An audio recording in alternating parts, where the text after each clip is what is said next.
Welcome everyone, this is Master's Joke, also Master's Joke 75 on Instagram.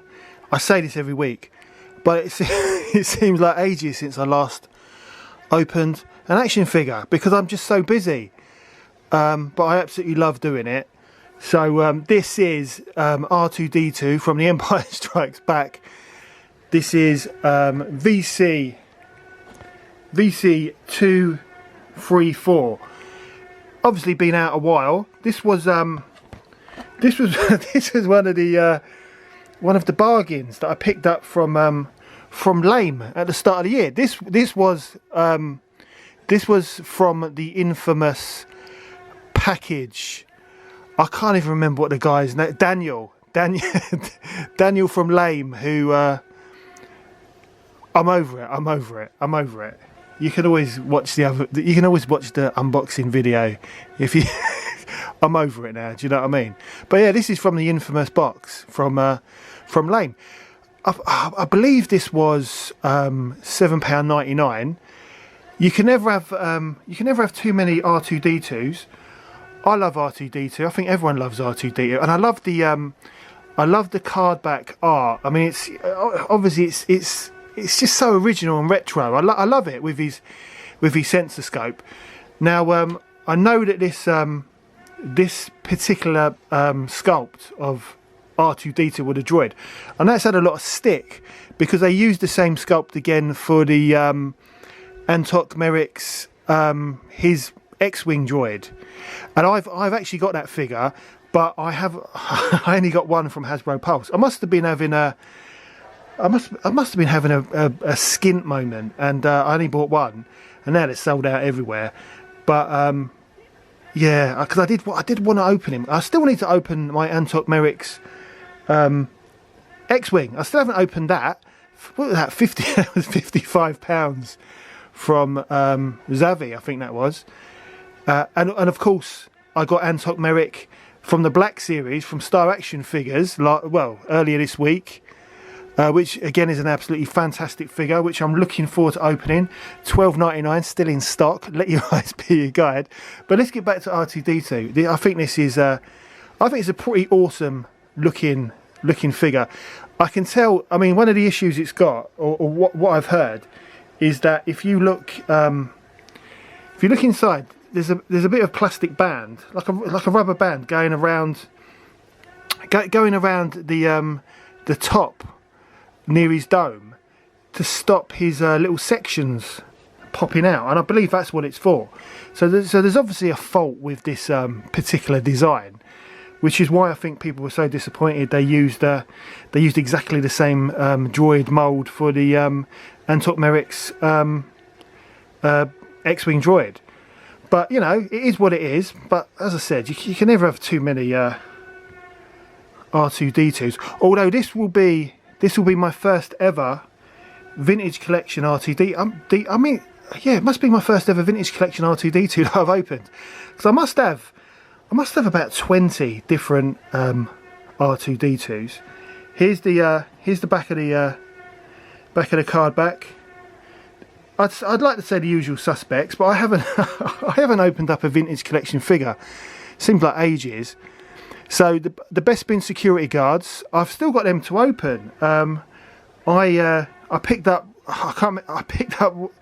one of them. I picked up from Star Action Figures for like £6.99 or something, and one I picked up from Lame in that infamous parcel for £7.99. I already had the Imperial Gunner, which I think I paid a tenner in Smith's Toys, and that was ages ago, absolutely ages ago. Picked up the Stormtrooper. I think I paid £20 at that Comic Con where I met Jodie Whittaker. And then this R2-D2. So now look, I've got a complete wave now. And the R2-D2, yeah, as I said, it's my first ever vintage collection R2-D2. But talking of R2-D2, as I mentioned in one of my last videos, I did manage to order the retro collection box set from Hasbro Pulse, so I will be getting the retro vac metalized R2-D2 and C3PO, which I'm really looking forward to. Although I've got loads I've still got my originals, but I've got loads of I've got absolutely loads of original R2-D2s and C3POs. Do I need any more? Of course I do. Of course I do. I mean, look, you can see them. I think you can see them. I don't know if you can see them there. I've got them there, and I've got them. Is that on camera? No, that's not on camera. They're up there as well. But absolutely love. Like, yeah, I mean, here's my Phantom Menace R2-D2. And not forgetting Attack of the Clones as well. So no, I absolutely love R2-D2. You can never have enough R2-D2s in your action figure collection, if you ask me. But yeah, I mean, the obviously with this one, I bought one to open and one to display. This is one to open. So yeah, although it's got a bit of stick, it'll be interesting to you know, open it up, have a play, and see what it's all about. So I'll tell you what, it's on. It seems to be on thicker card than what I'm used to. But I say that, but I've got all the other. I've got the rest of the wave, so I don't know why that is. Must just be my imagination. But yeah, great card back. Let's get this bad boy open. And as I always say, the only way you can open these figures is as if it was Christmas 1984, and I haven't said that for ages. So let's get this done.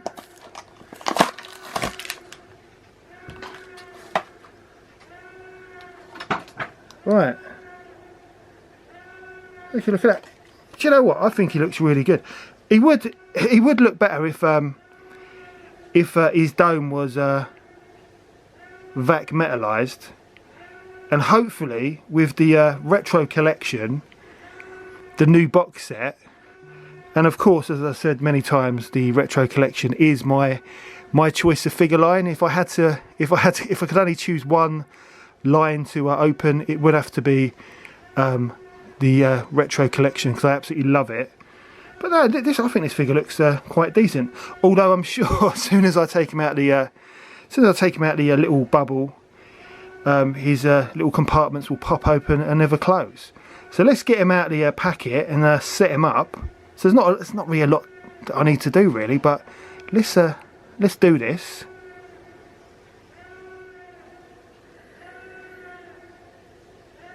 Right, so here he is out of the packet, and I've got to say, I think he's a decent looking figure. Now, let's have a look. So his centre leg comes out, which is good. I mean, the thing is, I've seen so many. I mean, it's a droid at the end of the day. I mean, it's not really a lot to kind of review, but he looks good. I mean, I'm so used to the Disney Build-A-Droid figures from Disney Springs, and obviously I've not been to Galaxy's Edge, so I can't comment on on what they've done since I was last there in 2019. But yeah, I'm so used to the Disney droids. But I think this is good. I think it's a good mould. One of the things I'm not going to do, I'm not going to take the little elastic from round his little compartments, because he's going on display and I don't really want them lying open. But yeah, it looks pretty decent enough. It's my first vintage collection R2-D2, but it's pretty standard. Is it really much different than any of the other previous releases?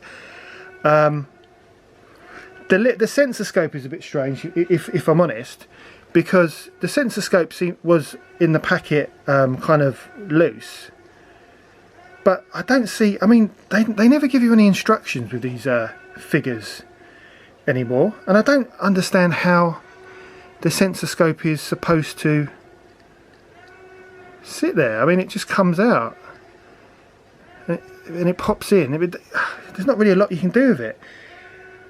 I've got to be honest. I mean, you would expect something better for the vintage collection. If I'm honest, it's not great. it's all right, but it's not great, is it? Really? Yeah, it's a little bit. If I'm honest, it's a little bit disappointing for a vintage collection figure. But then I suppose there's not really a lot you can do with an R2-D2 droid that's been released so many times over the years. It's all right. I'll be honest. I'd probably give this. You know me. I usually give it 10 out of 10. It's a good figure. It's all right. You know, and it's going on display with my Cloud City set. So I do need to open them Best Bin guards. But I'd probably give this 7 out of 10, if I'm honest. Yeah, 7 out of 10. But I'm going to set him up, just stand him up and see what he looks like. Yeah, he's not a bad R2-D2, but there's not really much difference between him and previous R2-D2 releases with other lines. So yeah, 7 out of 10. Thought I'd stand him next to C3PO, vac metalized C3PO with a silver leg. I don't know where this C3PO came from. He's part of my Empire Strikes Back Cloud City display, obviously before he got blown up. But I picked him up at the Milton Keynes Comic Con, and this was like last year. The next one's in June.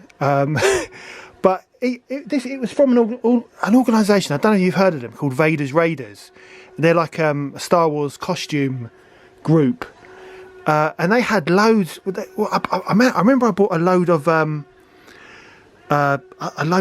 loose figures. It's on my video. It's on my video. The thumbnail's got Del Boy's freewheel van, and I also do the Daily Planet from Superman 4. It's one of my early videos. But yeah, they were selling loads of loose figures for what was it, £2 each? So I bought literally loads and loads of Darth Vaders, different versions I'd never had, and plus I picked up this C3PO for £2. I thought that was a good price. I mean, the articulation is rubbish, but he does look really good with the vac metalized treatment on there.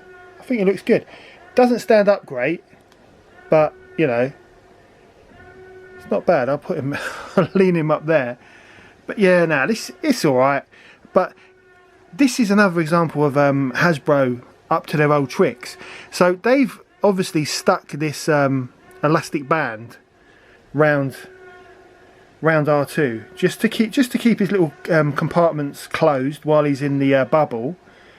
You know, because obviously, and some people keep them on card forever, don't they? So that's what they've done there. That as time goes on, that elastic band will perish, and those little compartments will open in time on people's carded figures. This is how they rectify problems that they've got. Rather than fix the problem, they'll rectify it by just, like, you know, sticking a band-aid on it. And they did this with and this is quite early on in my vintage collection collecting, which happened during, I think it happened during lockdown. I had the odd few figures, but I started. It was the Entertainer had a sale on online, and I bought who was it? I think I bought Jyn Erso, and I bought Snoke from the Entertainer, and they were perfect. The cards were perfect, apart from the bubbles coming off and the tape around the bubbles. And I'd never seen that before. I didn't realise. So I complained to the Entertainer. They said I could send them back. I think they said possibly that the bubbles had come off because maybe they were in a hot warehouse or something. That's what they said. I mean, the guy was trying to help. There was no issues with the customer service. They said I could send it back. I could have my money, or they'd send a replacement. I mean, the figures, I think they were like £8 or something. But I didn't know about this bubble issue with the vintage collection, and it wasn't late later on, when I did some research, I realised that there was an issue with the bubbles and the glue that they'd used, and Hasbro had fixed the issue by using sellotape to stick the bubbles down, which I just find it just shocking. It's just, and this band around R2-D2 is just another example of that. Hasbro's poor quality control and customer service. But anyway, that's the end of the video. I hope you enjoyed it. Don't forget to like and subscribe. It lets me know you care. It also helps the algorithm, and I seem to be getting quite a few subscribers now. I don't know what's happened. I don't know whether it is the algorithm or just because of the high quality of the editing of my of my videos. But the subs are building up, and everything's good. Everything's good with Master's Joke. So yeah, that's the end of the video, and I will see you in the next one.